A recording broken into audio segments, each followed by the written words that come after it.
ಒಂದು ಕರ್ನಾಟಕದ ರಾಜಕಾರಣವನ್ನ ಅತ್ಯಂತ ಕೀಳು ಮಟ್ಟಕ್ಕೆ ತಗೊಂಡೋಗುವಂತ ಒಂದು ಫ್ಯಾಕ್ಟರಿ ಆರಂಭ ಆಗಿದೆ. ಅಧಿಕಾರಕ್ಕಾಗಿ, ಕುರ್ಚಿಗಾಗಿ, ಅಧಿಕಾರ ಹಿಡಿಯುವುದಕ್ಕಾಗಿ ಈ ರೀತಿಯ ಕೀಳು ಮಟ್ಟದ ರಾಜಕಾರಣವನ್ನು ಯಾರು ಮಾಡ್ತಾರೆ? ಇವರು ಯಾರೇ ಇರಲಿ ಶಿಕ್ಷೆ ಆಗ್ಬೇಕು. ಚೀಪ್ ರಾಜಕಾರಣ. ಯಾರನ್ನೋ ರಾಜೀನಾಮೆ ತಗೋಬೇಕು, ಅದಕ್ಕೆ ಹನಿ ಟ್ರಾಪ್ ಮಾಡಿಸು. ಯಾರಿಗೋ ಕುರ್ಚಿ ತಪ್ಪಿಸ್ಬೇಕು, ಅದಕ್ಕೆ ಹನಿ ಟ್ರಾಪ್ ಮಾಡಿಸು. ಯಾರಿಗೋ ಕುರ್ಚಿ ಕೊಡಿಸ್ಬೇಕು, ಅದಕ್ಕೆ ಹನಿ ಟ್ರಾಪ್ ಮಾಡಿಸಿ. ಏನಿದು? ನಾವೆಲ್ಲ ಹೋಗ್ತಾ ಇದೀವಿ? ನಮ್ ರಾಜ್ಯ ಎಲ್ಲ ಹೋಗ್ತಾ ಇದೆ? ಒಂದು ಸುಸಂಸ್ಕೃತ ರಾಜ್ಯ ನಮ್ದು, ವಿದ್ಯಾವಂತರ ರಾಜ್ಯ, ಬುದ್ಧಿವಂತರ ರಾಜ್ಯ ಅಂತ ಹೇಳ್ಕೊಂಡಿದ್ದಂಥದ್ದು ದೇಶ. ವರ್ಲ್ಡ್ಗೆ ನಾವು IT ಸಿಟಿ.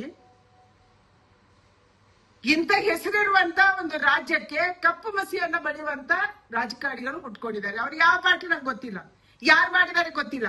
ಇದಕ್ಕೆ ತನಿಖೆ ಆಗ್ಬೇಕು ಮತ್ತು ತಪ್ಪಿತಸ್ಥರಿಗೆ ಶಿಕ್ಷೆ ಆಗ್ಬೇಕು.